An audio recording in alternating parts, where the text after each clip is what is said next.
Debate करने आए हुए हैं, चलें। विवेक खोसला जी आए हुए हैं। हाँ विवेक खोसला जी, बताएं क्या कहना चाहते हैं। हाँ सर, मैं सुन। नमो बुद्धाचन। सर अरे मैं आज तो मेरे आपने नमो बुद्धाय बोल दिया। जय भीम, जय कृष्ण, जय श्री अच्छा राम, जय सब भीम ठीक। भी आपने बोल दिया, आपने लगता है कि आपने पूरा का पूरा अपना हिंदुत्व छोड़ दिया। नहीं नहीं, हिंदुत्व तो नहीं छोड़ा सर, अभी मेरे मन अच्छा में अभी कोई छोड़े या नहीं है। नहीं नहीं, छोड़े अभी हो नहीं है, सकता बस ये थोड़ा सा आपसे अपना बात रहे कर हैं। थोड़ा थोड़ा हो सकता है अच्छा कम हो जाए लेकिन छोड़ूंगा कभी भी अच्छा नहीं। अच्छा। अच्छा मेरे छोड़ेंगे मन में सर कभी ऐसे भी नहीं। नहीं, मैं हिंदू कहलाना ही पसंद करूंगा। कुछ ना कुछ प्रेरणा तो मिलती है। प्रेरणा मिलती जब वो है किस चीज से। भले ही भगवान राम हो या भगवान कृष्ण हो, लेकिन मेरे को अभी भी उनके प्रेम की और त्याग की प्रेरणा अभी भी मिलती है। जिस दिन वो बंद हो जाएगी क्या उस दिन। अच्छा क्या मिलती है जरा बताइए, क्या प्रेरणा मिलती है भगवान राम से और कृष्ण से। नहीं देखिए, एक बात है ना, एक तो क्या है कि उनको इंसान ही मानना चाहिए। मतलब भले ही उसको अवतार मान लो, पर वो रहे तो इंसान, इंसान के रूप में ही ना। तो कब एक थे, इंसान। कब कि हम लोग मान लें, कब थे वो। अब देखिए, जनश्रुति, मुझे तो ये पूरी द्रविड़ की कहानी लगती है भाई। किसकी कहानी लगती है, एक बार फिर से बताएं। मुझे जो कहानी है, जो उसकी लगती है श्री राम की, और ये द्रविड़ों की कहानी लगती है, क्योंकि इसमें द्रविड़ हमेशा की। भगवान। हाँ, इनको हमेशा भगवान को कमाल है। बहुत ही काले रूप में दिखाया गया, मतलब। और हाईलाइट भी किया है कि वो श्याम थे और ये थे। मुझे तो ये नहीं तो कहानी जो है, मतलब। आपने उपनिषद पढ़ा है आपने। नहीं, उपनिषद नहीं पढ़ा। उसमें जब दो वेद पढ़ लेते हैं ना उपनिषद में, तो दो हाँ वेद पढ़ के और लोग हाँ। जो है सांवले बच्चा पैदा करते हैं, तो कृष्ण जो है द्रविड़ियन कहाँ से हो जाएंगे। उपनिषद जी। की निंजा तकनीक है ये। तो वो कृष्ण जो है वो कहाँ से द्रविड़ से कैसे रिलेटेड हो जाएंगे। नहीं, जो नॉर्दर्न देखें हेमिस्फीयर में आए थे, उनका कलर फेयर हो जाता ना। भाई साहब, आप इतिहास को थोड़ा सा ध्यान से पढ़िए विवेक खोसला जी। देखें कृष्ण की जो आप बता रहे हैं उसको इतिहासकारों ने जो नॉर्थ इंडिया का जो पश्चिमी इलाका है, पश्चिम भारत जो है उधर से जोड़ा है, उसको साउथ से नहीं जोड़ा है। जितने आप इतिहासकार पढ़ेंगे, चाहे डीडी कौशाम्बी का पढ़िए या फिर और भी जो इतिहासकार लोग हैं, उन लोगों ने इसका कनेक्शन ग्रीक से लिया है कि ग्रीक से होते हुए वहां का जो अखिलीस वो था उससे कंपेयर किया है। और उसको माना है कि उसका जो एरिया था वो आज के पाकिस्तान वाला जो एरिया है, हाँ और भारत में जो हरियाणा और पंजाब वाला इलाका है, इन इलाकों का उसको माना है इन लोगों ने। हालांकि वो गलत है लेकिन माना इसी एरिया का है। उसका साउथ से कोई कनेक्शन ही नहीं है कृष्ण का। नहीं, कृष्ण मैं को कह रहा हूँ तो कि 13वीं 14वीं सदी में घूस लिया हम्म, ब्राह्मणों ने, आ घूस लेकर जो यादव लोग थे उनको जबरदस्ती कृष्ण से जोड़ा गया, जैसे शिवाजी को जबरदस्ती राजपूत घोषित करने की कोशिश की गई घूस लेकर ब्राह्मणों ने। वही काम नहीं। 13वीं 14वीं सदी में साउथ में कृष्ण के साथ किया गया। कृष्ण नाम का कोई भारत में किरदार ही कभी नहीं था। आप इंसान बोल रहे थे ना राम और कृष्ण को, हाँ ये हाँ भारत हाँ। में काल्पनिक जातक कथाओं के किरदार हैं, कभी इंसान थे ही नहीं। मतलब एक तो कोई क्लू हो। आपने कहा कि आप हम्म, हिंदू कहलाना पसंद करते हैं, ठीक है अच्छी बात हम्म, है। हम्म, लेकिन राम हम्म, और कृष्ण ने कहीं पे अपने को हिंदू कहा हो वो भी बता दीजिए। आप पता है क्या कर रहे हैं, एक होता है ना कि दो हम्म, नाव पे सवारी करना, तो आप क्या हम्म, कर रहे हैं, दो नाव नहीं 10 नाव खड़ा कर लिए हैं। और आपको ये नहीं हम्म। समझ में आ रहा है कि आप हिंदू भी एक तरफ कह रहे हैं, फिर कृष्ण के भी भक्त हो रहे हैं, फिर राम के भी भक्त हो रहे हैं, फिर द्रविड़ पे भी जा रहे हैं। आप पहले नहीं ये तो जो तय कीजिए कि अगर आप राम और कृष्ण को कह रहे हैं तो राम और कृष्ण ने अपने को हिंदू कहा या अपने को किस कौन से धर्म का बताया, पहले ये तो तय कर लीजिए। और दोनों से क्या प्रेरणा मिलती है वो भी तो बतानी पड़ेगी ना आपको। प्रेरणा क्या मिलती है दोनों से। नहीं, मेरा अच्छा कहना है कि कृष्ण से जो क्या, कृष्ण से क्या प्रेरणा मिलती है वही बता दीजिए हमें। कृष्ण से प्रेम और क्या प्रेम, क्या क्या प्रेम, राजनीतिक क्या प्रेम। राजनीतिक सूझबूझ। मतलब धर्म को, धर्म की रक्षा के लिए आप अच्छा जो भी कृष्ण करना है आपको कृष्ण करना एक एक मिनट, एक मिनट जरा। आपने है। कहा जी कि कृष्ण से आपको राजनीतिक सूझबूझ मिलती है, अब प्रेम जी। मिलता है। हाँ, जरा बता दीजिए तो क्या राजनीतिक सूझबूझ मिलती है कृष्ण से। मतलब धर्म की रक्षा के लिए उन्होंने जो भी करना पड़े वो करो आप, मतलब भले ही किसी अच्छा को। धर्म की रक्षा के लिए, यहाँ पे सेंटेंस हाँ ध्यान से सुनिएगा। हाँ। आपको राजनीति करनी है या धर्म की राजनीति करनी है, पहले ये तय कर लीजिए। मतलब वो कृष्ण उनका जो है, कृष्ण जो है वो धर्म की कौन सी राजनीति कर रहा था। जब उसकी जो अधर्म बढ़ 16, गया। अधर्म कैसे बढ़ता है, क्या होता है धर्म और अधर्म क्या होता है, जरा ये बता दीजिए मुझे। कैसे अधर्म तो बढ़ता कैसे है। ये था ना, जब अब जैसे वो हम्म उनका युद्ध हो रहा था कौरव पांडव का, तो वो सच, आपको हमेशा सच का साथ देना है, चाहे आप वो कमजोर हो और चाहे आप शस्त्र न भी उठाएं, लेकिन हमेशा आप सच का साथ दो, चाहे आप कुचले जाएं, चाहे मर जाओ। गीता ये नहीं बोलती कि आप हमेशा जीतोगे ही जीतोगे, लेकिन आपको हमेशा धर्म का साथ देना है, हर हाल में, मतलब मरते दम तक। ये कौन बोल दिया आपसे, ये कौन बोल दिया कि सत्य का साथ दिया था कृष्ण ने? कृष्ण ने तो कभी भी सत्य का साथ ही नहीं दिया। कृष्ण क्या हम्म, कहता है, अपने पहले सैनिकों को किसको दिया था? कृष्ण जो है अपने हम्म, सैनिकों को उठा के दुर्योधन को दिया था। हाँ उसको ये हाँ बात हाँ। पता थी कि उसके सैनिक मर जाएंगे? अब उसने जो मांगा बताइए। वो पहले पहले उसके पास पहुंचा, वो धर्म ये था कि भाई जो आपकी मदद को आए उसको मदद करो। उसने मदद सेना करो। मांगी, उसने कहा ले जाओ और। उसने सेना मांगी, उसने दे दिया। तो कृष्ण जो हाँ है वो कहाँ फिर चतुर कहाँ रहा? एक चतुर व्यक्ति जो होता है वो कभी युद्ध नहीं होने देता है।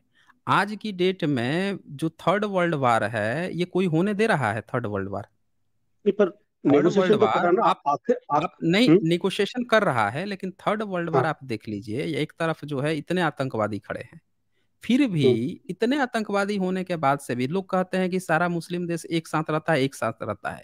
अमेरिका हम्म, आज भी पाकिस्तान में जाके पाकिस्तान की हेल्प लेके अफगानिस्तान को मारा, हाँ सऊदी अरेबिया की मदद लेके इराक को ठिकाने लगाया।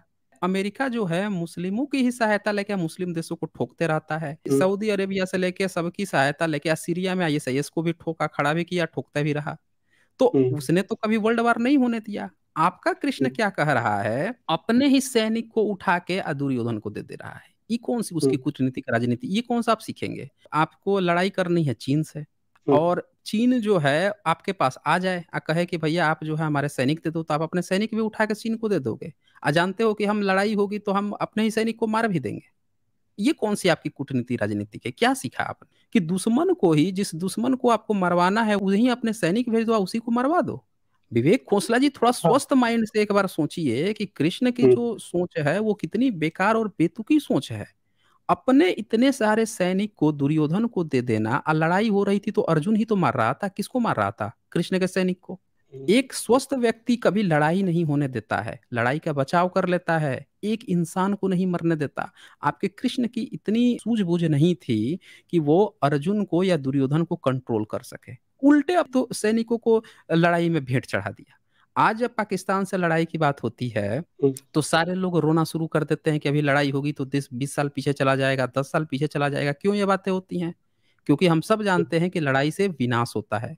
कौन लोग हम्म, मरेंगे? अरे उसके मरेंगे तो अपने भी मरेंगे, अपने यहाँ भी विधवा हम्म, होंगे, अपने यहाँ भी बाल बच्चे अनाथ होंगे, ये सब लोग जानते हैं। हम्म, कृष्ण को इतना नहीं सुझाया, अपने सैनिक को उठा के भेज दिया उधर, जा भाई जा, हम तो इधर से मार ही देंगे, अर्जुन तो मार ही देगा। कौन सा सूझबूझ ले रहे हैं भाई? पर यहाँ वो से साफ साफ पता चलता है कि हम कृष्ण से कोई भी सूझबूझ नहीं लेते हैं। ये झूठा हम्म, आपके मन में मनगढ़ंत आप ये कह रहे हो कि हम लोग उससे राजनीति सीखते हैं। हम्म, दूसरी बात यहाँ पे क्या आती है कि कृष्ण से आपने क्या कहा कि धर्म की राजनीति स्थापित करने के लिए। हम्म, अरे भाई साहब, कृष्ण को धर्म से क्या लेना देना था? उसका क्या धर्म था? दो हम्म, भाइयों की आपस में, दो परिवारों की आपस में लड़ाई थी, उसमें धर्म का क्या लेना देना था? बोल रहे हो धर्म की स्थापना के लिए। हम्म, दुनिया में इतने सारे परिवार हैं, इतने सारे देश हैं, धर्म सिर्फ दो परिवार के आपसी रिश्ते की, तू मुझे 5 गांव दे दे, तू मुझे मेरा जमीन दे दे, ये धर्म की स्थापना थी। और जो युधिष्ठिर है, वो युधिष्ठिर अपनी बीवी को, अपने भाइयों को जुआ में हार जाता है, जुआड़ी है वो, उसके तरफ हम्म, कृष्ण जाके खड़ा है। एक बार भी उसने कहा, आप भी, आपका छोटा भाई या आपका कोई जान पहचान का कुछ गलत करेगा, आप जाके उसे कहोगे ना भाई कि अबे जुआ खेलता है वो तो समझ में आता है, अपनी बीवी को जुए में क्यों लगा दिया, अपना घर द्वार सब जुए में क्यों लगा दिया, कुछ तो रख लेता, इतना तो समझाओगे? तो आपका कृष्ण जो है युधिष्ठिर को एक बार भी पूरे महाभारत में कहीं समझाया कि भाई तू इतनी जुआ क्यों खेलता है, तू बीवी को उसमें जुए में हरने क्या, जो उल्टे उसको क्या कह रहा है, अज्ञातवास में जा रहा है, उसके कोई कपड़ा खींच रहा है, द्रौपदी की तो आ रहा है उसको साड़ी देने के लिए, उसको जो है लड़ाई करवा दे रहा है, अपने सैनिक भेज के मरवा रहा है। कौन सी शिक्षा दे रहा है भाई साहब? हमें तो समझ में ही नहीं आ रहा कि आप क्या कहे जा रहे थे, कि आप क्या कृष्ण से सीखते हैं। पूरे कृष्ण को आप पढ़ लीजिए, आप एक चीज आपको सीखने वाली कहीं कुछ मिल जाए तो हमको बता हम्म, दीजिए। अच्छा, एक चीज और बताता हूँ आपके कृष्ण की, यहाँ पे बात उठ ही गई है तो एक थोड़ा हम्म, सा स्क्रीन शेयर कर देता हूँ। कृष्ण का प्रेम सीखने की बात कर रहे थे ना, थोड़ा इनका प्रेम हम्म। देख लेते हैं हम लोग। आप ही लोगों के किताब से उठा के दिखाता हूँ, जरा पढ़िए ये क्या लिखा हुआ है। तत्र राजकन्या। अच्छा, हिंदी में पढ़ोगे? भगवत पुराण ने श्री कृष्ण महाराज को जहाँ असंख्य गोपियों के साथ विषय भोग के लांछन लगाए हैं, यहाँ पर बहुपत्नीवाद का दोष भी मढ़ दिया है। इसके लिए हमें भागवत में जो सामग्री मिलती है वो निम्न प्रकार है। अर्थात वहां जाकर कृष्ण ने भीमासुर के कैद खाने में देखा कि भीमासुर बलपूर्वक राजा की 16,000 राजकुमारियों को छीन कर अपने यहाँ रख छोड़ी थी। अब उन राजकुमारियों ने अनंतपुर में पधारे हुए श्री कृष्ण को देखा, तब वो उन पर मोहित हो गई और उन्हें मन में उनको अपना, मेरे ख्याल से पति मान लिया, ऐसा कुछ होगा। पति चुन लिया। अब ये दूसरा हाँ। शेयर कर देता हूँ, उसको भी लगे हाथ देख लीजिए। कृष्ण का प्रेम भी थोड़ा सा लगे हाथ सबको दिखना चाहिए ना, कि आप बता रहे थे प्रेम सीखना चाहिए, इनकी कितना प्रेम था कृष्ण का, वो भी एक बार सब लोगों को पता चले। जी। हाँ, अब दिख रहा है क्या? दिख रहा है, बहुत ज्यादा छोटा है सर। रुक जाइए रुक जाइए, तदंतर ऊपर से कर देते हैं। पति तदंतर चुन लिया। श्री कृष्ण ने एक ही मुहूर्त में पृथक पृथक भवनों में पृथक पृथक रूप धारण करके एक ही साथ स्वयं उनके साथ विवाह कर लिया। श्री कृष्ण ने जो उन कितने 16,000 रानी, कितनी, हाँ देखिए 16,000 सोलह रानियों हजार से। रानियों से, देखिए कितना प्रेम है कृष्ण को। इनको जब कहीं जाते हैं, कहीं 16,000 लड़कियां मिल गई, अब पहले से इनकी हम्म। 108 पहले से रानी है, फिर भी इनका प्यार कितना है कि 16,000 लड़कियां मिली तो उनको बहन बना सकते हैं, बहू बना सकते हैं, बेटी बना सकते हैं, मुंह बोली बन हम्म। कुछ भी बना सकते हैं, लेकिन ये क्या करते हैं, उन 16,000 रानियों से क्या कर लिए, शादी कर लिए पृथक पृथक। हम्म। जरा आगे पढ़िए तो, अर्थ पढ़िए तो जरा इसका। श्री कृष्ण जी उन 16,000 रानियों से प्रत्येक के गर्भ से 10-10 सुंदर पुत्रों को पैदा किया। ये सुनिए, ये क्या किया इन्होंने, सोलह हम्म। हजार रानियों से। अब ये बताइए जरा मुझे कि क्या कोई व्यक्ति जो है 16,000 रानियों से 10-10 बच्चे पैदा कर सकता है? बहुत बताइए ज्यादा मुझे। बढ़ा चढ़ा के लिखा है यार, बहुत ज्यादा ज्यादा ही बढ़ा चढ़ा के लिखा है। तो आपने वहीं से जाना ना कृष्ण को, हम्म। सबसे बड़ी बात है कि आपने वहीं से जाना। हम्म। किसी ने भी कृष्ण को कहाँ से जाना, कृष्ण का कोई प्रूफ तो मिला नहीं है आज तक। इन्हीं सब किताबों हम्म। ने आपको कृष्ण के बारे में बताया। इन्हीं सब किताबों को पढ़ के फिर आप अब खुद से आप अनुमान लगा ले रहे हैं कि बढ़ा चढ़ा के लिखा गया। अरे बढ़ा चढ़ा के हम्म। नहीं लिखा गया है, दरअसल यही सब कहानी ही है। इसमें से आपको लग रहा है कि अच्छा वाला छांट लूं मैं खुद से या खराब वाला हटा दूं। आगे पढ़िए ना, आगे ये क्या कह रहे हैं। श्री कृष्ण जी उन सभी स्त्रियों के साथ साधारण गृहस्थों के समान विषय भोग किया करते थे। देख श्री लीजिए ये कृष्ण क्या फिर लिख उन रहे हैं, रानियों। साधारण गृहस्थों के समान। साधारण गृहस्थ समझ रहे हैं ना, जैसे हाँ। आमतौर पर पति पत्नी जैसे सेक्स करते हम्म। रहते हैं, उसी तरह से सभी स्त्रियों के साथ। तो श्री कृष्ण हम्म। जी का प्रेम इतना था कि पहले से 108 बीबी थी ही, और इन्होंने 16,000 और भी लड़कियां उठा लाए। इनके साथ 5 पांडव भी तो गए थे, उनको भी तो दे हम्म। देते हैं, किसी को हम्म। नहीं दिए। 16,000 लड़कियों को उठा लाए, अब इनके साथ समान गृहस्थों के समान विषय भोग किया करते थे, बताइए। आज 10-10 बच्चे पैदा। अब ये बताइए, 16,000 औरतें हैं, हम्म। तो पहली रानी के साथ फैक्स करेंगे, एक बच्चा पैदा किए हैं, तो हम्म। 16वां हजार जो रानी होगी उस तक तो जाने में इनको अगर 16,000 दिन लग जाएंगे ना जी।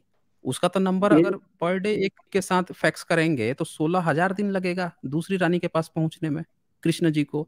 आज 10-10 बच्चे भी पैदा करने हैं, यानी 10 राउंड फिर लगाना पड़ेगा। क्या हम्म। लिखते हैं ये लोग किताब में, हमको तो समझ में नहीं आ रहा है। अब हो सकता है इससे शब्द शब्द से अर्थ नहीं हो, मतलब ये हो कि आप पूरे जिंदगी में 16,000 दिन हम्म। आप सेक्स कर सकते हो एक ही को। ये समझो हम्म। कि रोज नई रानी मिल रही है, ये समझ लो आप। ऐसा कुछ मतलब तो निकाल के देख लो। आप बताइए, देखिए आपके मन में भी छुपा हुआ है कि रोज आपको रोज नई रानी मिल रही है, कृष्ण को रोज रोज नई रानी नहीं, नई मतलब रानी। जिस स्त्री के साथ आप हमेशा उसको नया समझो, मतलब और 16,000 दिन मतलब पूरी जिंदगी उसको रोज नया समझो। अच्छा, ये तो आप कह रहे हैं ना, मैं कह रहा हूँ लिखने वाले हाँ। जो हैं वो भर लोटा गांजा पी के लिखते थे क्या, उनको ये बात नहीं समझ में आती थी? लिखने वाला जो तो है वो क्यों लिखा? लिखने वाला यहाँ क्या लिख रहा है कि श्री कृष्ण हम्म। ने एक ही मुहूर्त में पृथक पृथक भवनों में, अलग अलग भवन हम्म। में 16,000 भवन बनाया होगा, 16,000 औरतें थी तो पृथक पृथक रूप धारण करके एक ही साथ स्वयं उनके साथ विवाह कर लिया, एक ही साथ स्वयं खुद से उन सबके साथ विवाह कर लिया। अब फिर इसके नीचे क्या अर्थ लिखते हैं, श्री कृष्ण ने उन 16,000 रानियों में से प्रत्येक हम्म। के गर्भ से, यहाँ पे क्लियर लिखा हुआ है, प्रत्येक के गर्भ से 10-10 सुंदर पुत्रों को। ये नहीं लिखा है कि एक ही को 16,000 नया रूप देख रहे हैं, रोज एक ही बीवी को अलग अलग रूप में देख रहे हैं। हम्म। कृष्ण का प्यार इतना बड़ा है आपका, ये देखिए ना, ये आपके लिखने वाले ने लिखे हैं। अब हम्म। इन चरित्रों को देखें, आप में और हम लोगों में क्या अंतर है। हम भी इसी किताब को पढ़ते हैं, आप भी इसी किताब को पढ़ते हैं। अब मुझे हम्म। इसमें गंदगी लग रही है, मैं तो भैया किसी को अलाउ नहीं करूंगा। हम्म। आज का कोई शासक भी जो होगा ना, इस तरह से अगर 2-4 लड़कियों के साथ रास रसैया और इस तरह सा करेगा, तो हम लोग उसको कहेंगे कि ये खराब शासक है, बेकार है। ईश्वर तो हम्म। मानना बहुत दूर की बात है। लेकिन इतना चीज पढ़ने के बाद से भी अगर आपके मन में ऐसा आ रहा है कि ये कोई ईश्वर है, इससे आपको प्रेम सीखने को, तो हमको तो ये लग रहा है कि आपके मन में भी कुछ फर्क ऐसा बचा हुआ है। आपको भी लग रहा है कि आपको भी इस तरह की चीजें मिलनी चाहिए? क्या ऐसा तो कुछ नहीं है खोस्टा खोसला जी? 16,000 तो संभव ही नहीं है। तो इसके इस नीचे भी एक लाइन मिस कर गया बताइए। उसमें। कृष्ण। उसमें लिखा है उन्होंने अच्छा। कि कोटि 1 करोड़ बच्चे भी थे इनके, सब लिखा है नीचे, आप देखो एक लाइन अच्छा इसके जी, वो नीचे भी जाओ। देख लेते हैं, ये तो और अच्छी बात हो जाएगी। कोटिसो नृपा, वाह वाह वाह श्री वाह। कृष्ण की उन रानियों के कारण पुत्र पौत्रों की संख्या करोड़ों में थी, ये भी लो लिखा है भाई उसमें। साहब। अब करोड़ तो बताइए। पूरी उस वक्त भारत की जनसंख्या ही रही होगी, मुझे लग रहा है। हाँ तो यही तो बात है ना, कि जब 16,000 बीबियां हो गई तो करोड़ों में उनके पुत्र पौत्रों की भी संख्या जोड़ दी है ना उसमें। तो यही तो मैं बोल रहा तो हूँ वो आपका। पूरा ये भारत ही है। भगवान श्री कृष्ण का परिवार मान लो उसको, और क्या है। कैसे हम लोग कैसे मान लें कि वो हम लोग का वो है? जब वो काल्पनिक है तो हम मानेंगे? थोड़े आगे पढ़िए ना, ये और नीचे तनी पढ़िए, ये भी पढ़ लीजिए लगे हाथ। श्री कृष्ण पब्लिक जी को गृहस्थ भी। धर्म का पालन करते थे, उनकी पत्नियों की संख्या 16,108 थी। उनमें 8 रुक्मणी आदि श्रेष्ठ रहे थे, इनके पुत्रों का पूर्व ही वर्णन हो चुका है। रुक जाइए रुक जाइए, जी। ऊपर से पढ़िए। पहले में क्या बताया उन्होंने? पत्नियों की संख्या। आपने कहा ना कि एक ही पत्नी को 16,000 रूप में देखते थे। अब जरा पढ़िए हम्म। तो, पहला वाला से पढ़िए तो, उसमें तो कह रहा है कि 16,108 थी। हम्म। पढ़िए ना उसको। अपनी इस प्रमाण के अनुसार क्षत्रिय श्री कृष्ण जी की 108 रानियां पहले से थी, तथा 1600 स्त्रियां भीमासुर के यहाँ उन्होंने मुक्त करा के अपनी पत्नियां बना ली थी। अर्थात 16,108 रानियां उनकी हो गई थी। अब बताइए, कृष्ण जो है, एक व्यक्ति जो है जिसको आप ईश्वर कहलाना चाह रहे हैं, जिस किताब से आप उसको जानते हैं, वो किताब जो है बता रहा है कि वो 16,108 रानी रखे हुए थे। अब आप कह रहे हैं कि इनसे हम प्रेम सीखते हैं। लड़ाई तो सीख नहीं पाए, उस बेचारे को इतनी भी अकल नहीं है कि अपने ही सैनिक मरने के लिए भेजवा दिया। कोई भी व्यक्ति चाहता है कि उसका एक सैनिक न मरे। हमारे यहाँ बॉर्डर पे एक सैनिक मरता है तो यहाँ तिरंगे से लपेटा जाता है, उसके घर परिवार के आंसू देखने को पड़ते हैं, और फिर सब लोग देश नम हो जाता है कि हमारा एक सैनिक मर गया। कृष्ण से हम यही सीखेंगे कि अपना सैनिक भेज दो पाकिस्तान में, या कहो कि भैया आ जा लेके, उसी को हम मारेंगे हैं। नहीं, तो उनका ये हम था कि उससे ना मृत धर्म मृत की, हम ना उससे लड़ाई सीख सके या ना प्रेम सीख सके, ऐसा प्रेम भी नहीं चाहिए। अब वैसी उससे राजनीति भी नहीं चाहिए, हमें वैसा कुछ चाहिए भी नहीं। कुछ हम नहीं सीख सकते। आप बता दीजिए, आप कुछ सीख सकते हो इसमें तो बता नहीं, दीजिए। उनका कहना था कि मृत्यु तो अटल है, मतलब उन्होंने जब मुंह खोला वो बोलता देखो ये सब तो मर चुके हैं, अब तेरे को तेरी आज हम मर्जी है तो लोग तेरे बेवकूफ हैं? नहीं। मतलब हम लोग आज बेवकूफ हैं जो अपने बॉर्डर पे सैनिक गंवा रहे हैं? हम लोग बेवकूफ हैं? जब कृष्ण कह के गया है कि मृत्यु तो अटल है, तो हम लोग फिर बेवकूफ ही है ना, जो बॉर्डर पे सैनिक भेज रखे हैं। मृत्यु तो अटल है, कृष्ण तो पहले से ही कह के गया है। तो हम लोग तो बेवकूफ साबित हो गए ना, हमें क्या रखने की जरूरत है फिर? मतलब उनका कहना था देखिए कि धर्म की रक्षा के लिए आपको अपने प्राणों की भी चिंता अरे नहीं भाई करनी है। साहब, कौन से धर्म की, किसके धर्म की रक्षा कर रहा था बताइए ना? कौन सा किसका धर्म था, ये तो पूछ रहा हूँ, कौन सा धर्म था उस समय? कुछ युद्ध अर्जुन ही का क्या धर्म था धर्म ना, था? जो धर्म युद्ध क्या ही था, धर्म मतलब था, युद्ध। अब युद्ध धर्म बन गया। अभी आप बोल रहे थे कि आपको हिंदू धर्म से प्यार है, अब वो वहां पे हिंदू धर्म की चर्चा नहीं है, या बोल रहे हैं युद्ध ही धर्म था। अरे भैया, जब युद्ध ही धर्म था तो धर्म की रक्षा कहाँ किया? जरा बताइए मुझे कि कर्ण को कैसे मरवाया अर्जुन से? कर्ण के मारने की दस्तांतरा बता दीजिए हमें। कर्ण का वध कैसे हुआ था? महाभारत में तो शायद बहुत सारे ऐसे वध दिखाए गए हैं, जो कोई पहिया उतार खोल रहा है तो कोई कुछ कर रहा है, वो तो खैर। हाँ, तो बस यही पे हो गया ना। तो इससे ये पता हाँ। चलता है कि वो जो व्यक्ति था, कृष्ण का जो चरित्र दिखाया गया है, वो व्यक्ति हमेशा ही एक छली कपटी व्यक्ति है, जो दुनिया को धर्म तो बता रहा है। धर्म का मतलब होता है जो सत्य हो, धर्म जो है सत्य होता है, लेकिन यहाँ तो उछल कपट कर रहा है। कर्ण से तो पहले उसका कुंडल कवच उतरवा लिया, एक दिन हाँ। पहले जो है कुंडल कवच उतरवा लिया। उसके बाद से जब वो अपने सर्प बाण चलवा के और उसका जो है चक्का नीचे धसवा दिया। अब वो जब हम्म। चक्के को उठाने गया, तो ये अर्जुन को हम्म। क्या कह रहा है कि भैया तू तीर मार दे, इसी समय यही मौका है, जीत तो तू पाएगा नहीं, मार दे, निहत्था है। जबकि इनका धर्म के अनुसार निहत्थे पर नहीं चलना था, निहत्थे हम्म। पर वार नहीं करना था, वो निहत्था था, तब कर्ण का इसने अर्जुन ने मार दिया। अब आप मुझे ये बताइए कि जिस धर्म की स्थापना के लिए आप बोल रहे हैं कि उसने युद्ध करवाया, तो धर्म कहाँ, वो तो खुद ही अधर्मी बन गया ना। भाई यही काम दुर्योधन, अगर दुर्योधन पे क्या आरोप है कि दुर्योधन ने इनका जमीन छीन लिया, छल किया, तो ये कौन से हम्म। दूध के दूल्हे हैं? ये भी तो वही कर रहे हैं, ये भी तो छुप के छल करके मार रहे हैं। तो धर्म की स्थापना कहाँ हुआ? फिर तो ये भी अधर्मी हुआ ना। तो जो अधर्मी है, ऑलरेडी अधर्म कर रहा है, उसको आप ये क्यों कह रहे हैं कि धर्म की स्थापना के लिए युद्ध हुआ? अच्छा, उसने भीष्म पितामह को कैसे मरवाया, ये बताइए कृष्ण ने? हाँ, वो दोनों जो है अंबा अंबिका जो है उसको सामने खड़ा कर दिया। वो हाँ, और पिछले जन्म में औरतें खड़ा औरतें करके, थी वो। किसी भी जन्म में रही हूं तो कहानी है खैर, लेकिन औरतों पर हम्म, वो तीर नहीं चलाता था। चला पाता और था वो। उसको छुपा के जब निहत्था था उस पर इसको तीर चलवा के मरवा दिया। यहाँ पे फिर छल हम्म। किया तो धर्म की स्थापना कहाँ किया, ये तो अधर्म की स्थापना किया। अच्छा अब ये बताइए कि इसने जो है द्रोणाचार्य की मौत कैसे करवाई।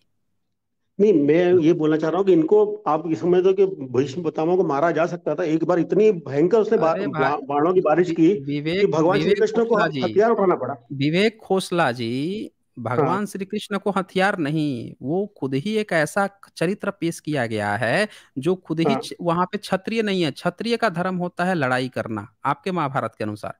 अब पूरे हाँ, महाभारत में जो लड़ाई का मैदान है उसमें कृष्ण खुद ही लड़ाई नहीं कर रहा है, अपना सैनिक उधर भेज के इधर से मरवा रहा है उसको, और रोज नए नए टिप्स हाँ। दे रहा है, रोज दूसरों को छल कपट कर रहा है।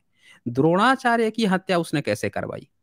कहा गया था कि जब शाम हो जाए, कोई निहत्था हो उसको नहीं मारना है, शाम हो जाए तो फिर जो है लड़ाई रुक दी जाती थी शंख बजा के।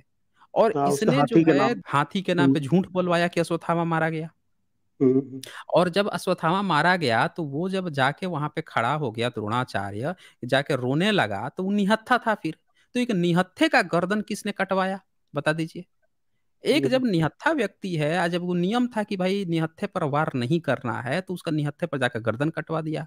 तो आप जो बात कह रहे थे कि कृष्ण ने धर्म की स्थापना की, पूरे लड़ाई में ही उसने अधर्म का सहारा लिया।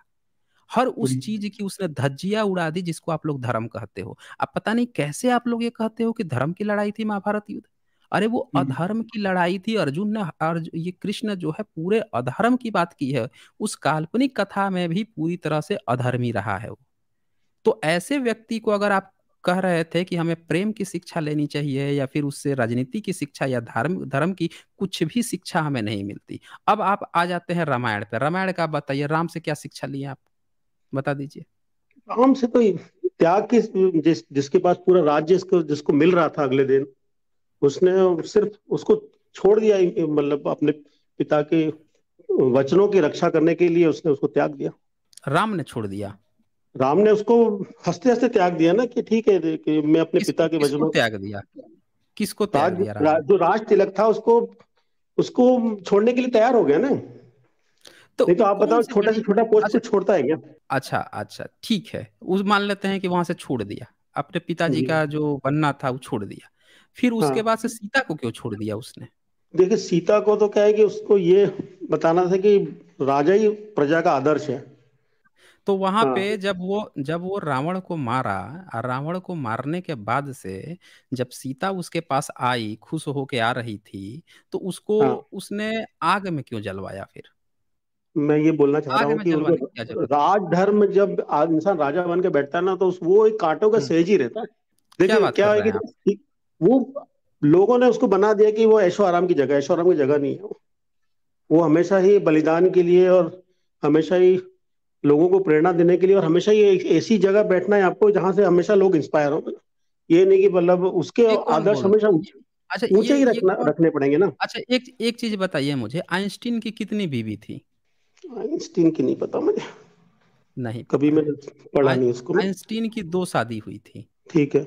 और उसकी हम्म। एक असिस्टेंट भी थी, वो भी उसके हाँ, साथ चक्कर था। लेकिन हाँ। आइंस्टीन को आज तक कोई गलत दृष्टि से नहीं देखा। इंसान के जो कर्म होते हैं वो हम्म, कर्म बोलते हैं, इंसान के कर्म बोलते हैं। लेकिन आप पे क्या है कि आपके राम पे वो भी नहीं है। बाली को छुप के मारा, बाली को उसने छुप के मारा, सामने से नहीं हम्म, मार सकता था। और हम्म, उसने रावण को भी जब मारा तो उसमें भी उसने छल का सहारा लिया, विभीषण जाके उसे हम्म, चुगली किया। इसे हम्म, अगर ये धर्म युद्ध था तो इसमें भी उसको चुगली करवाने की क्या जरूरत थी। विभीषण जाके बता रहा है कि उसके यहाँ पे मारो वहां पे मारो तब जाके मरेगा, उसमें भी उसने छल हम्म, का सहारा लिया। और उसको मारने के बाद से सीता को इसको क्या देने की जरूरत थी। इसको तो ये दिखाना था कि भाई अगर कोई औरत जो है कहीं दूसरी जगह भी रह जाए हम्म, तो भी उसको अपना लेना चाहिए। ये दुनिया की सबसे बड़ी सीख है। राजा का हम्म, कर्तव्य होता है दुनिया को एक पॉजिटिव संदेश देना कि कोई भी लड़की, या ये इज्जत की बात नहीं है कि अगर हम्म, उसका दोष ही नहीं था क्योंकि दूसरा कोई उसको लेके गया। आपने यहाँ पे क्या दिखा दिया राम के माध्यम से कि अगर किसी स्त्री को कोई दूसरा उठा ले जाए या उसके साथ कुछ गलत कर दे या यौन शोषण कर दे या कुछ कर दे तो फिर उसको त्याग देना चाहिए। ये आप लोग हम्म। ने मैसेज दिया। रामायण के माध्यम से। राम जो है वहां पे क्या कहता है सीता से कि ये जो विभीषण है, ये जो लक्ष्मण है, ये जो मेरे भाई दिख रहे हैं, इन सब के साथ हम्म, चले जा। विभीषण तो खैर राक्षस था, तो हम्म, राक्षसों के साथ बोल देता है कि तू राक्षस के साथ चल जा, मगर मैं तुझे एक्सेप्ट नहीं करूंगा। वो ये कह देता है कि ये जो बंदर हैं, जो हम्म, सुग्रीव वगैरह था, बंदर वगैरह, उनके साथ बोलता है कि तू उनके, कौन अपनी बीवी के साथ ऐसा कहेगा कि तू हम्म, किसी उसके साथ चला जा, बंदर के साथ चला जा, लेकिन मैं तुझे नहीं लूंगा। बोलता है कि तू कहीं भी चले जा, लेकिन मैं तुझे एक्सेप्ट नहीं करूंगा। तो वो हम्म, एक मैसेज देना चाह रहे थे आप लोग कि कोई अगर स्त्री को कोई दूसरा कोई उठा लेता है, चोरी कर लेता है या कुछ गलत कर देता है, तो उस हम्म, स्त्री की जिंदगी जो है बहुत बेकार, बदनीय, दयनीय कर देनी चाहिए। आपने रामायण के हम्म, माध्यम से ये शिक्षा दी। आपने कभी नहीं कहा कि एक लड़की को भी जीने का हक है, उसको भी सुरक्षा मिलनी चाहिए, उसके जिंदगी सिर्फ उसके कौमार्य या उसके सेक्सुअल रिलेशन तक स्थित नहीं होती है, जिंदगी बहुत बड़ी होती है। सेक्सुअल टाइम एक पीरियड होता है जो जिंदगी के एक हिस्से में आता है और चला जाता है। आप लोगों ने हम्म, सेक्स रिलेशन है उसी को ही पूरी जिंदगी और इज्जत बना के पेश किया रामायण में, और आप बोल रहे हैं कि उससे हमें शिक्षा लेनी चाहिए, आराम से बोल रहे हैं शिक्षा लेनी चाहिए। अरे उससे अच्छे तो बाबा साहब अम्बेडकर जो है, उनका संविधान कॉन्स्टिट्यूशन है जो राइट दे रहा है कि अगर हम्म, महिलाओं के साथ रेप होता है, अदालत में जाता है, फैसला होता है, वो महिलाएं सारी जो पीड़ित हुई हैं वो अब अच्छे से जिंदगी जी रही हैं अपनी। आप लोगों ने रामायण के और इन सब के माध्यम से आप लोगों ने जो प्रतिशतात्मक चीजें खड़ा कर दी, महिलाओं की स्थिति बदर कर दी थी, आप उसी के परिपोषक हैं कि राम अच्छा कर रहा है। कोई व्यक्ति जो है ये कैसे कह सकता है कि भाई तुम बंदर के साथ चले जा, मेरे भाई के साथ जाके चले जा, अपनी जिंदगी बिता ले, लेकिन मैं तुझे एक्सेप्ट नहीं करूंगा। ये कौन सा पुरुषोत्तम, मर्यादा पुरुषोत्तम राम का चरित्र है? आप बोल रहे हैं उनसे लेकिन त्याग सीखना चाहिए, ये त्याग था उसका। एक्चुअली मैं ये बोल रहा हूँ कि हाँ बोलिए बोलिए। वो भी एक मानव थे ना, जो देखो जब सीता हरण होता है तो वो भी विलाप मानव था। करते हैं। अच्छा वो हाँ। फिर जब आग में जलने जाती है, जब आग में जाती है तब भी वो नहीं रोकता? वो मानव रहता तो कम से कम इतना तो कहता कि यार आग में मत जलो। हम्म, एक मानव जो है, अगर ये बता दीजिए कोई महिला है, किसी महिला के साथ हम्म, कुछ बुरा हो गया, उसको अपनी परीक्षा देने के लिए आग में जलना पड़ रहा है। राम ने आग में जल के परीक्षा दिया? सीता भी तो ये क्वेश्चन सेम कर सकती थी ना राम से, कि भाई हम्म, तुम जो है, तुम भी आग में जल के मुझे साबित करो कि तुम इतना दिन जो बाहर रहे हो, तुमने किसी के साथ रिलेशन नहीं बनाया है, तुमने किसी औरत के साथ रिलेशन नहीं बनाया है, हमको सबूत दो। दिया वो राम आग में जल के। सेम सवाल ये जो है सीता के तरफ से भी तो उठ सकता था। यहाँ सीता को ही बलि क्यों चढ़ाया गया, बताइए मुझे? यहाँ पे दोनों के साथ इक्वालिटी का मैटर है हम्म, ना। तो यहाँ पे क्यों नहीं दिखाया? राम ने तो एक जगह भी नहीं दिखाया कि भाई हम जो है आगे में चल के हम भी अपनी पवित्रता, चलो तुम भी आगे में कूदो, हम भी आगे में कूदते हैं, बच जाएंगे, तब होगा साबित। सीधे सीता को आगे में अग्नि परीक्षा देनी पड़ी। जब अग्नि परीक्षा दे दी, उसमें से अग्निदेव उसको बाहर लेकर आता है, कहता है कि नहीं भैया हम्म, ये पवित्र है, इसको ये करो वो करो, ठीक है ये। राम उसको हम्म, लेकर चला जाता है, यहाँ तो मामला खत्म हो गया। लेकिन फिर राम जो है, फिर उसको दोबारा जब वो प्रेग्नेंट हो जाती है तब उसको घर से फिर बाहर भगा देता है। अब वो प्रेग्नेंट हो गई तब भगा दिया वो घर से बाहर। ये कौन सा उसका पुरुषोत्तम, मर्यादा पुरुषोत्तम है? पब्लिक इससे क्या सीखेगी? भाई एक औरत की जिंदगी जो है, जिंदगी भर यही है कि मर्द जब चाहे उसको जूती बना के पेश कर दे, कभी आग में जलवा दे, फिर गर्भवती हो तो घर से बाहर भगवा दे उसको। यही औरत की जिंदगी है। हम राम से यही सीखेंगे जिंदगी भर कि भैया बीबी जो है उसको कुछ गड़बड़ हो जाए तो हम उसको घर से भगा देना, हम्म, ये निकाल देना, वो निकाल देना, यही सब सीखेंगे उससे, आराम से।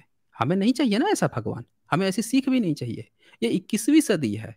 दुनिया की इज्जत या औरत की इज्जत जो है उसके सेक्सुअल रिलेशन में ही सिर्फ नहीं होती है, हर इंसान की अपनी जिंदगी होती है। जैसे मैंने आइंस्टीन का उदाहरण दिया कि उसने 2 शादी की, एक हम्म, उसकी सेक्रेटरी भी थी, लेकिन लोग आज उसको उसकी बीवी और सेक्रेटरी के रिलेशन से नहीं जानते, उसने जो कर्म किया उसके लिए। राम ने बताइए कितने औरतों के लिए स्कूल खोल दिए, राम ने कितनी औरतों के लिए स्कूल कॉलेज खोले, उनके प्रगति के लिए क्या किए? अरे अपनी वाइफ को ही बाहर भगा भगा के दुनिया को संदेश देते रहा कि तुम सब भी ऐसे ही करना, अपनी बीबी को घर से बाहर भगा देना, लात मार देना, ये तो पैरों की जूती के नोक के बराबर होती है, इनको ये कर देना। उसने ये शिक्षा दी। उसने कोई भी एक अच्छा काम नहीं किया, समाज को मैसेज नहीं दिया कि महिलाओं का उत्थान कैसा हो, या समाज अब तक महिलाओं के बारे में ऐसा सोचता था तो हमें अब क्या करना चाहिए। भारत में महिलाओं जब पति मर जाता था उसके सती प्रथा ले जाकर जला देते थे। बाबा हम्म, साहब ने कॉन्स्टिट्यूशन जब बनाया तो महिलाओं को पहली बार पैसे रखने का अधिकार दिए।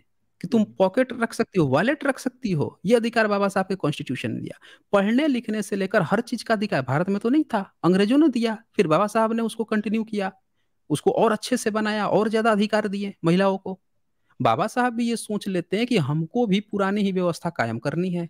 भाई जो जैसा चल रहा है, धर्म कहता है कि राम ने तो लात मार के भगा दिया था, तो लड़कियों को ऐसे ही लात मार के भगाते रहो, उनको पढ़ाओ लिखाओ मत। तो अच्छा व्यक्ति जो होता है, जिससे हम सीख लेना चाहते हैं, हम लोग क्यों कहते हैं अम्बेडकराइट बनो, क्योंकि हमें बाबा साहब से प्रेरणा मिलती है। कुछ नया चीज सीखो, कुछ नई चीज दो पब्लिक को, जिससे सुधार हो। ये नहीं कि लकीर का फकीर बनते रहो और वही उलूल जुलूल बातों में जो गंदगी थी उसी को ढोते रहो और उसी को मानते रहो। तो आपके राम से हो या कृष्ण हो, हमें कुछ भी प्रेरणा नहीं मिलती खोसला जी, कुछ भी एक सिंगल प्रेरणा नहीं मिलती।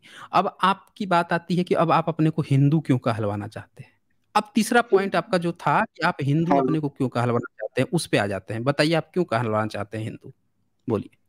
मतलब हिंदू वर्ड जो अभी प्रचलित है वही भले ही उसका पहले नाम कुछ भी रहा हो, वैदिक रहा हो, ब्राह्मणी धर्म रहा हो, या पता नहीं जो भी सनातन रहा हो, आज कॉन्स्टिट्यूशन में हिंदू लिखा हुआ है, और मेरे को कहलाने में कोई वो ऐसी शर्म नहीं है कि भाई मैं हिंदू हूँ।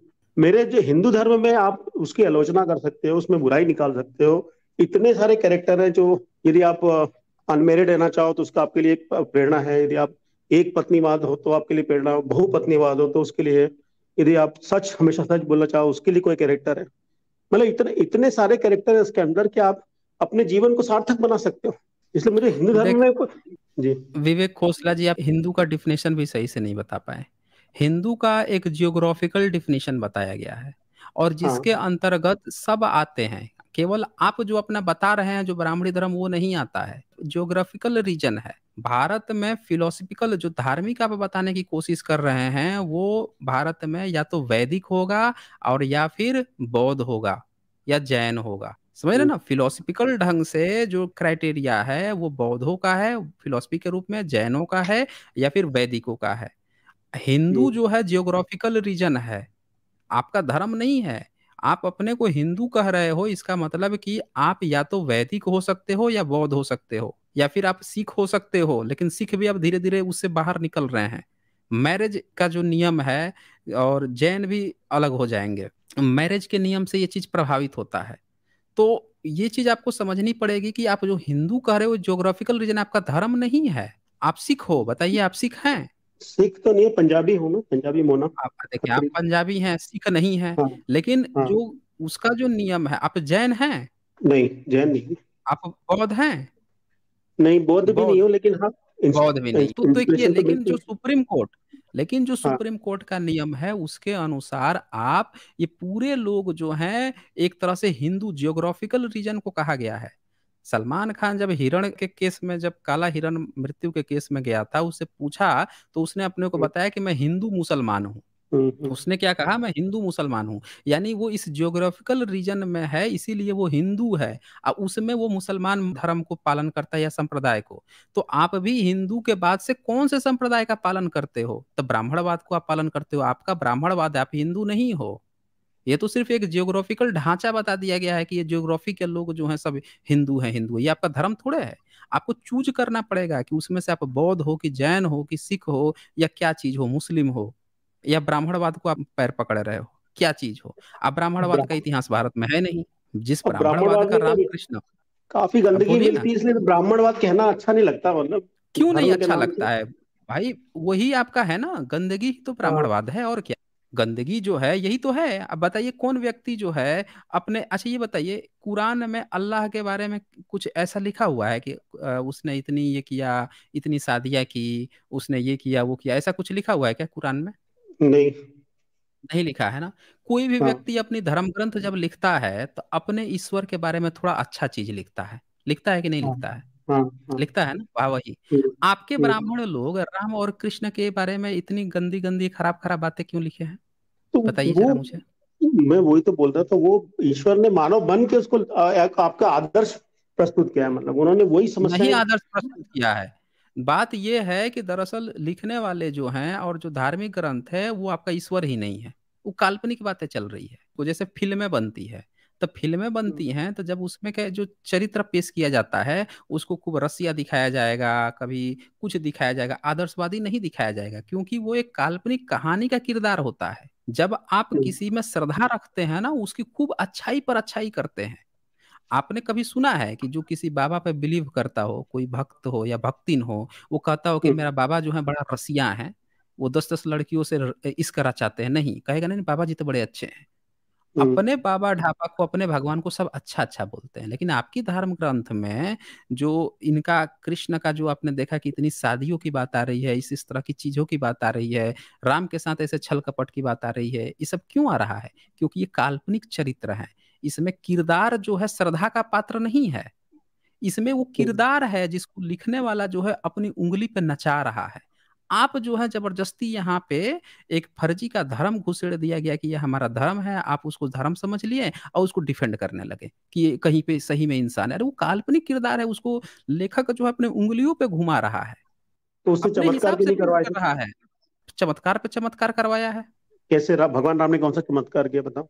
क्या आप बात कर रहे हैं? भगवान राम का इतना चमत्कार है कि आप देख के दांतों तले उंगली जमा लेंगे। आपको पता बताइए। है राम का जन्म कैसे हुआ था?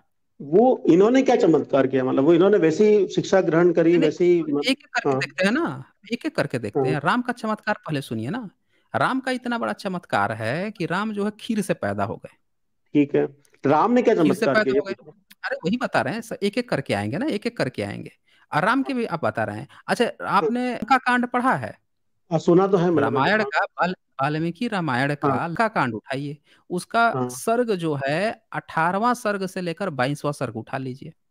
और उस हाँ। 18 से 22 सर्ग के बीच में आपका जो राम है, वो क्या कह रहा है कि हाँ। जो समुद्र है पहले तीर लेके खड़ा हो जाता है समुद्र के पास, हम्म। कहता है हे समुद्र तू हम्म। जो है ना रास्ता दे दे मुझे। अब हम्म। बताइए कौन ऐसा मूढ़ व्यक्ति होगा जो समुद्र पर खड़ा होकर समुद्र से कहेगा कि तू मुझे रास्ता दे दे? हम्म। भाई आज के समय में जो साइंटिस्ट हैं उन्होंने एरोप्लेन बना दिए हैं। हमारे यहाँ के मंत्री संतरी को बाहर जाना होता है, बाहर के लोगों को यहाँ ना आता है, उड़ के चले जाते हैं। कोई समुद्र के पास जाके खड़ा होकर थोड़े कहता है कि मैं एरोप्लेन नहीं बना पाऊंगा, मैं कोई जहाज नहीं बना पाऊंगा कि पार करके जाऊं, और जाके वो समुद्र से कहे कि भैया तू जगह दे दे मुझे। हम्म। भाई समुद्र गहरा होता है, जगह भी दे दिया, हट गया तो आपके नीचे खाई में उतरोगे, खाई से उतर के फिर ऊपर चढ़ोगे।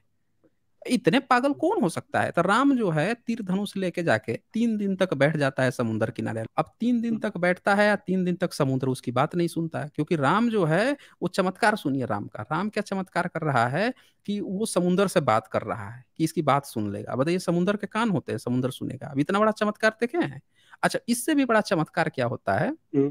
कि समुंदर जो है 3 दिन बाद जब नहीं सुनता है तो राम तीर धनुष उठा के खड़ा हो जाता है कि अब मार देंगे तीर से।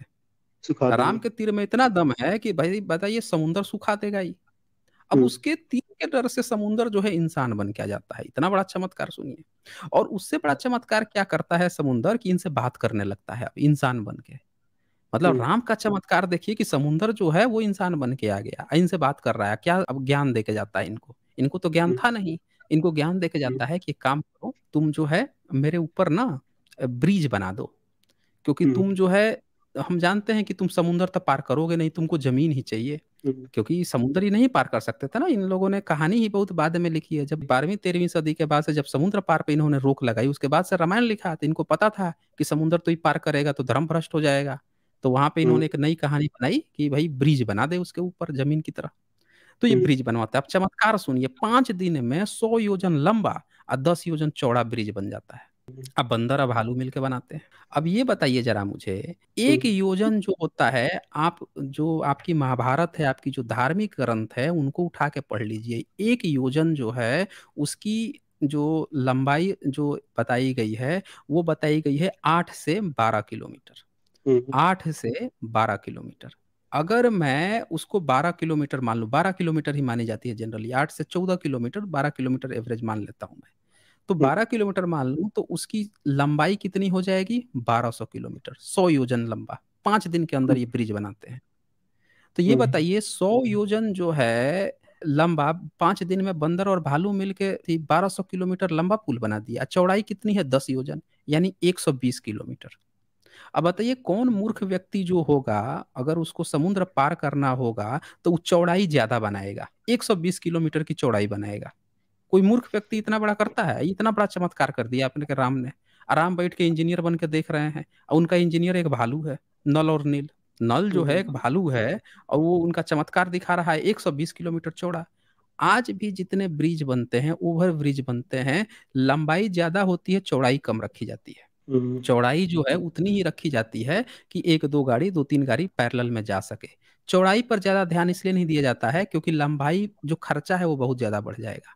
लेकिन 5 दिन के अंदर आपके जो चमत्कारी जो पुरुष है, वो समुंदर से बात बात करके 120 किलोमीटर चौड़ाई बना देता है पुल का, और 1200 किलोमीटर लंबा बना देता है, जबकि श्रीलंका और तमिलनाडु है उसके बीच की दूरी जो है मात्र 45 किलोमीटर है। मात्र 45 किलोमीटर, 1200 किलोमीटर इतना बना देता है। तो चमत्कार देखिए ना, उसकी चमत्कार इतना है कि सीता जब लास्ट में जब आती है उसके पास, ये अपने बेटे को नहीं पहचान पाता है। और जब सीता जब आती है, जब उसका वाल्मीकि आके बताता है कि नहीं ये पवित्र है, इसी के ये बेटे हैं, तुम्हारे ही लव कुश बेटे हैं, तो धरती फट जाता है, धरती फट जाता है। और धरती फट जाता है, सीता उसमें समा जाती है। इतना चमत्कार है राम का। आराम देखते रहता है, कहता है हे सीते, हे सीते। चमत्कार देखिए, धरती फट जाती है, इंसान उसमें सीधे जमा जाता है।